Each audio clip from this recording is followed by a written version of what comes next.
There are stories that begin with a prophecy, others with a miracle. And then there is Ava Gardner's, which began with nothing more than a photograph hanging in the window of a small studio on a New York street. A simple portrait, taken by her brother-in-law, became the spark that pulled a young farm girl out of the dust of the Great Depression and into the blinding light of Hollywood. Fate didn't knock on her door. It barged in without warning, rewriting her life before she even knew what she wanted from it. She arrived in Hollywood with no training, no connections, and a Southern accent so heavy the studio barely understood her. But MGM understood something else, beauty that felt almost unreal, the kind that could silence a room before she even spoke. They tried to mold her, polish her, control her. Ava, meanwhile, tried to understand how a girl who once walked barefoot through tobacco fields had suddenly become the face that entire publicity machines worshipped. Yet, behind every billboard, every magazine cover, every smoky femme fatale gaze, there lived a woman who often felt like a visitor in her own legend. Success came fast, applause came louder, but the loneliness came first. Hollywood gave her everything except the one thing she craved, a place where she truly belonged. And then came Frank Sinatra, a love so consuming it nearly burned them both, a passion that followed her long after the camera stopped rolling. Their story was too real, too messy, too explosive for the studio system to contain. This is not just the tale of a beauty. It is the confession of a woman who spent her whole life trying to outrun the spotlight, only to discover that the shadows were following her wherever she went. Before she became the woman whose face could launch 1,000 headlines, Ava Gardner was simply a barefoot girl from Grabtown, North Carolina, a place so small it barely existed on a map, and yet large enough to shape every shadow in her heart. She grew up during one of America's harshest eras, the Great Depression, where survival was not a choice but a discipline, and where dreams were luxuries only the wealthy could afford. Her parents worked the tobacco fields from dawn to dusk, their hands marked by labor, their hopes worn thin by bills and droughts. Ava watched them struggle, quietly absorbing a truth she would carry forever. Nothing beautiful lasts without a fight. Her childhood home smelled of earth and wood smoke, not perfume and studio lights. She never imagined herself on a billboard. She imagined stability. She imagined safety. Hollywood to her was another planet, unreachable, untouchable, a place where other people's daughters went. Girls with better clothes, better accents, better chances. But destiny, in Ava's life, never asked for permission. One ordinary afternoon, she visited her sister in New York. Her brother-in-law, a photographer, snapped a portrait of her, a portrait she didn't even take seriously. She wasn't posing, she was simply being.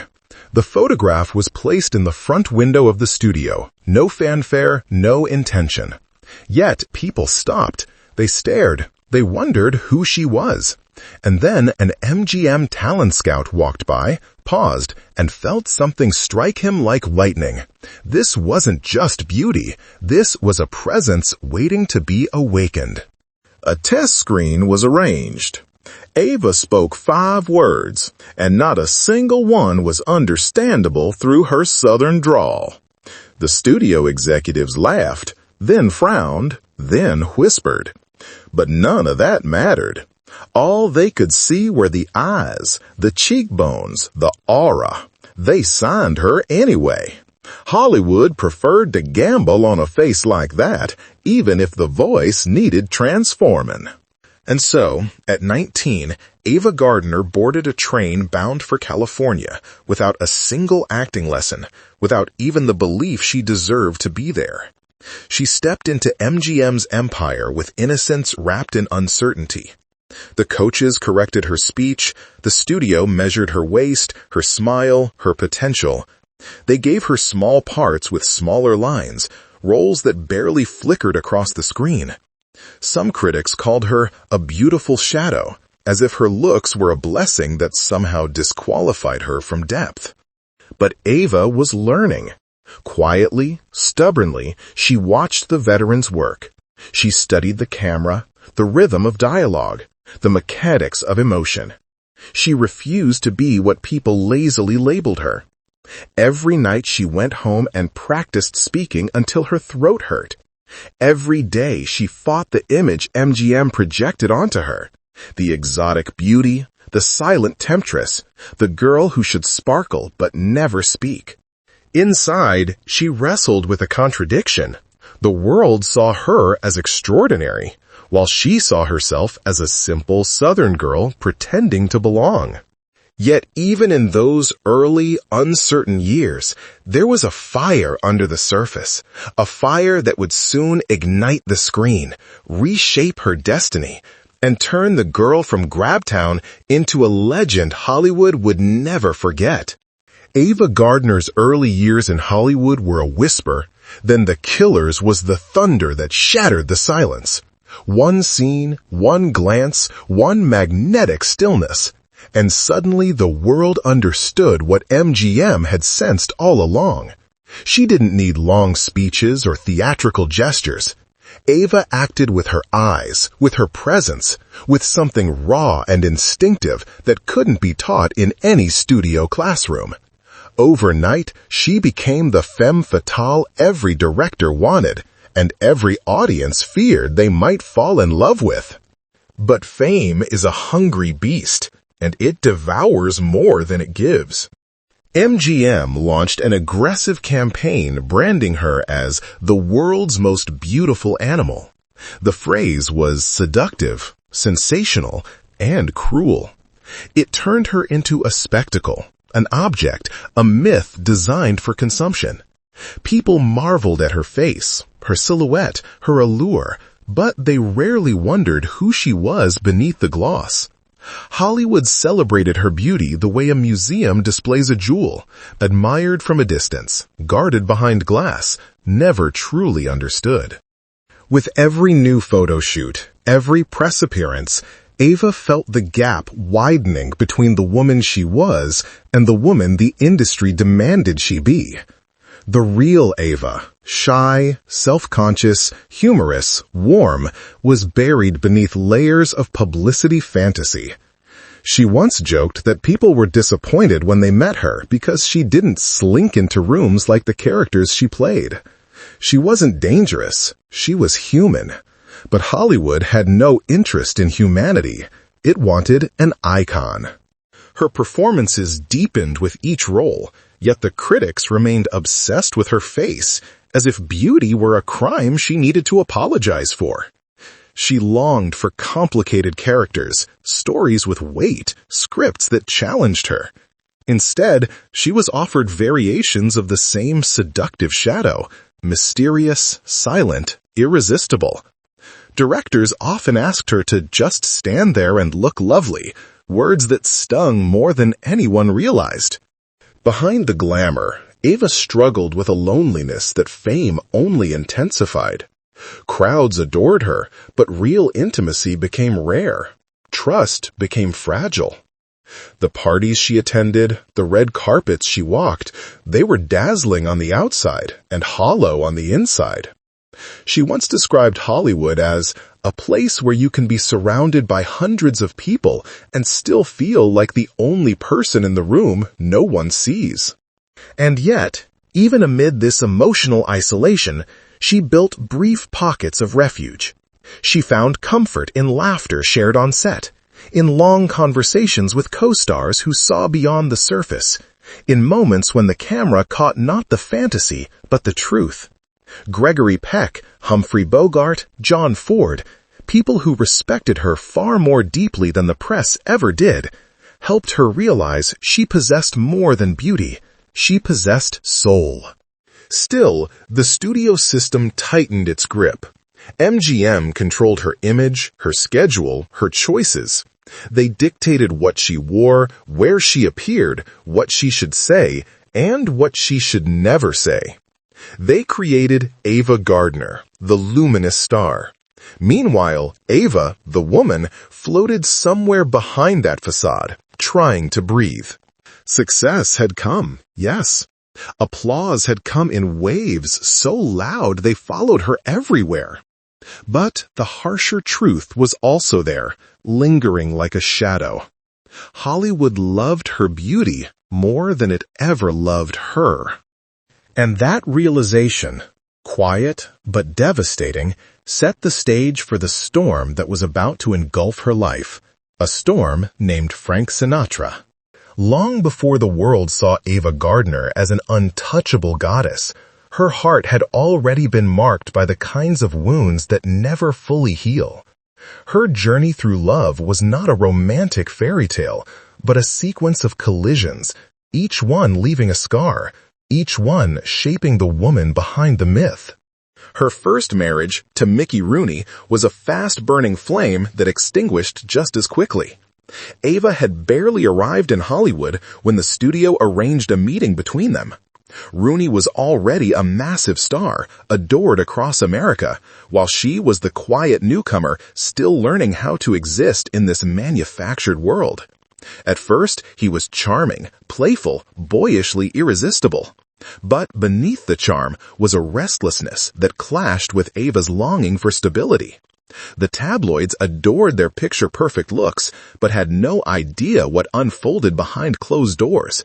Betrayals, late-night arguments, heartbreak that came faster than her fame. When that marriage ended, Ava felt something crack inside her, the naive belief that love could protect her from loneliness. Then came Artie Shaw, the brilliant musician whose genius was matched only by his cruelty. He was captivating in a different, more dangerous way, intellectual, intense, demanding. Artie didn't worship Ava's beauty, he dissected it. He criticized her grammar, her education, her background, forcing her into a constant state of self-doubt. What Rooney destroyed with infidelity, Shaw destroyed with words. Ava, who longed to be valued for her mind and her depth, found herself trapped in a marriage that made her feel small, inadequate, almost invisible. It was a different kind of pain, quieter, sharper, the kind that lingers even when it's over. She walked away from that marriage with a new kind of scar, the belief that perhaps she wasn't enough. And then, Frank Sinatra happened. If her first two marriages were wounds, Sinatra was the wildfire. Their connection was instant, fierce, and overwhelming, the kind of attraction that made people watch without blinking. He was married when they met, a fact that shadowed them both, but the pull between them was undeniable. When Sinatra left his wife for Ava, the scandal exploded. She was cast as the seductress who wrecked a home. He was condemned as a man bewitched beyond sense. Hollywood turned their love story into a public trial, but neither of them cared. They were too consumed by each other. But passion that intense never comes quietly. Their relationship was a battlefield of desire and fury, tenderness and destruction. They loved with a ferocity that frightened even them. They fought loudly, made up intensely, hurt each other deeply, and yet always returned.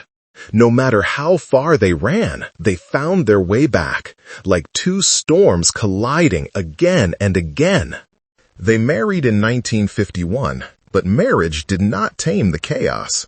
Sinatra's career was collapsing just as Ava's was rising, and the imbalance poisoned their peace. Their jealousy, their tempers, their insecurities, everything amplified. Nights ended in shouting or silence, both of them exhausted by the very intensity that once felt like destiny. And yet, through it all, their love remained one of the rare truths Ava never questioned.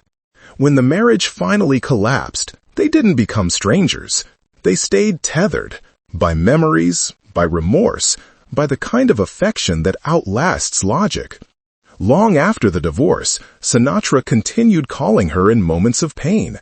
She continued defending him against gossip. Decades later, when her health failed, he quietly paid her medical bills without expecting recognition. To the world, their love was scandal. To Ava, it was the closest she ever came to being completely seen. After the storms of love and the suffocating grip of fame, Ava Gardner did something few stars of her stature dared to do. She walked away from Hollywood at the exact moment the world believed she belonged to it. To outsiders, it looked impulsive, dramatic, even reckless, but to Ava, it was survival. The studio system had owned her image for too long.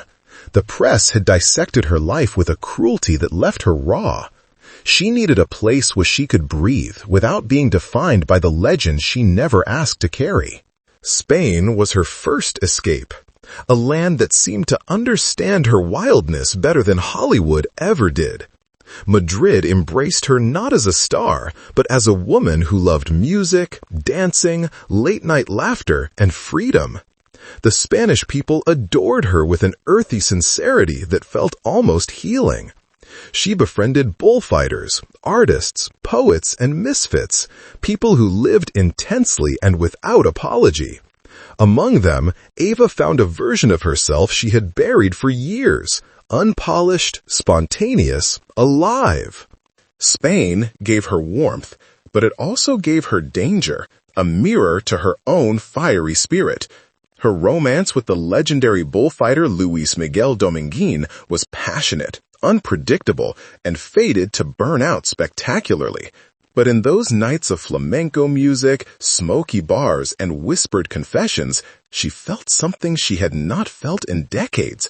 She felt unobserved. She felt human. When Spain became too loud, she slipped away to Mexico, another refuge where anonymity came easier. There, she walked streets without bodyguards, drank tequila in small cantinas, and lived among people who didn't care about her past or her scandals. Mexico offered a softer kind of solitude, a temporary silence she desperately needed after the chaos of her marriage with Sinatra. For a moment, Ava almost believed she could build a life there, far from reporters and studio executives, far from the expectations that had weighed on her since the Killers. But even in the freedom she sought, a deeper truth followed her. No matter how far she ran, she could never escape herself. Eventually, she settled in London, not because it was glamorous, but because it was quiet. London gave her rain-soaked mornings, long walks in anonymity, and an apartment where she could close the curtains and simply exist. She formed a tiny circle of trusted friends, people who loved her without aiding anything in return. Here, for the first time, Ava lived not as the world's most beautiful woman, but as a person who bought her own groceries, fed stray cats, and enjoyed evenings with old films and old memories. Yet there was an ache beneath that simplicity. The world saw her relocation as a retreat, but for Ava, it was an act of defiance, a refusal to let Hollywood dictate who she should become in later life. Still, she couldn't outrun the contradictions that defined her.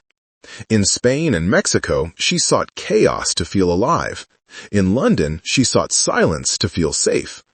In all three places, she tried, desperately, to find a version of peace that didn't collapse under the weight of her past. Through it all, she never surrendered her sense of humor, nor her loyalty to the few people she truly loved. Ernest Hemingway once called her the most wonderful woman, and perhaps he saw what Hollywood couldn't, a wild heart carrying a lifetime of bruises with a kind of rugged elegance. In these years abroad, Ava Gardner didn't disappear. She reclaimed herself, piece by fragile piece, far from the flashing bulbs that had once defined her existence. By the time Ava Gardner reached the later chapters of her life, she had already lived more intensely than most people ever dare. She had known passion that left scars, fame that felt like a cage, and freedom that often turned into loneliness. But nothing prepared her for the quiet cruelty of time, the slow, relentless way it strips away the things Hollywood values most. In 1986, Ava suffered a devastating stroke. It weakened her body, stole some of her movement, and left part of her face paralyzed. For a woman once hailed as one of the most beautiful in the world, the physical toll was more than a medical condition. It was a symbolic moment, the world's reminder that no star, no matter how bright, can defy mortality. Yet Ava faced it the same way she had faced everything, with honesty, humor, and a stubborn refusal to pretend. Her beauty, though altered, never truly faded.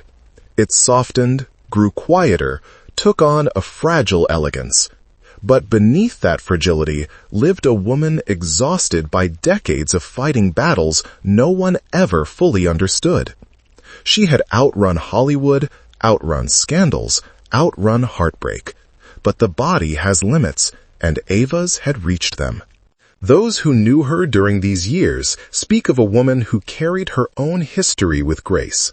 She lived in her modest London apartment surrounded by memories, photographs, letters, mementos from films, gifts from people who had mattered.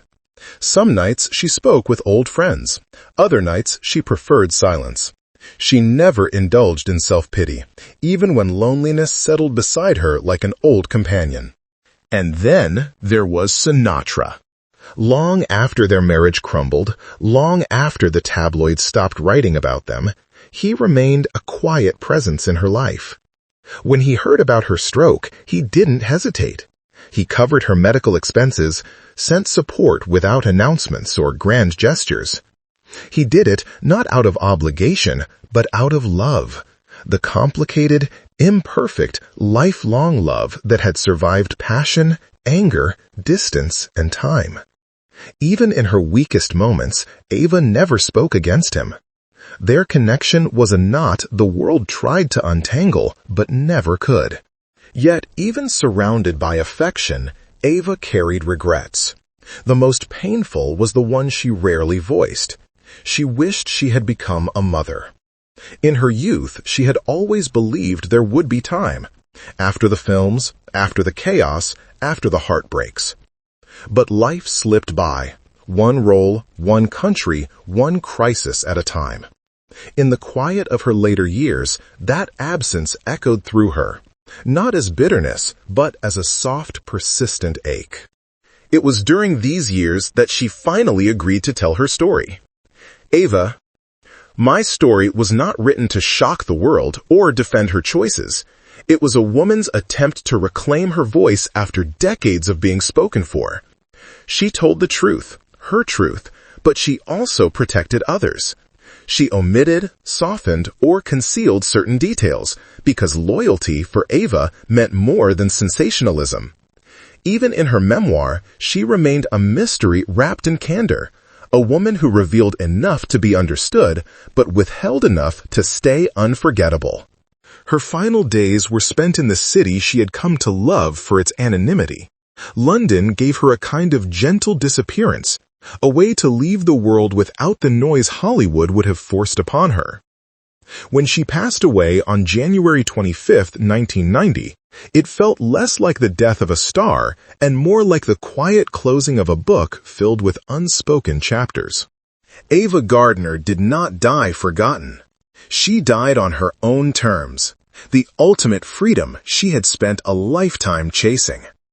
When we look back at Ava Gardner's life, what remains is not just the image of a woman whose beauty shook Hollywood, but the haunting truth that she never once asked to be worshipped for it. She moved through the world like someone caught between destinies, a girl shaped by poverty, a star shaped by accident, and a woman shaped by the storms she survived. Hollywood immortalized her face, but Ava spent her entire life trying to rediscover her soul. She was a contradiction wrapped in velvet and smoke, fiercely independent yet deeply vulnerable, admired by millions yet plagued by loneliness, worshipped on screen yet misunderstood off it. Her beauty opened every door, but it also built a cage around her. A cage she spent decades breaking out of, country by country, heartbreak by heartbreak, truth by complicated truth. Her greatest roles did not live only in film reels.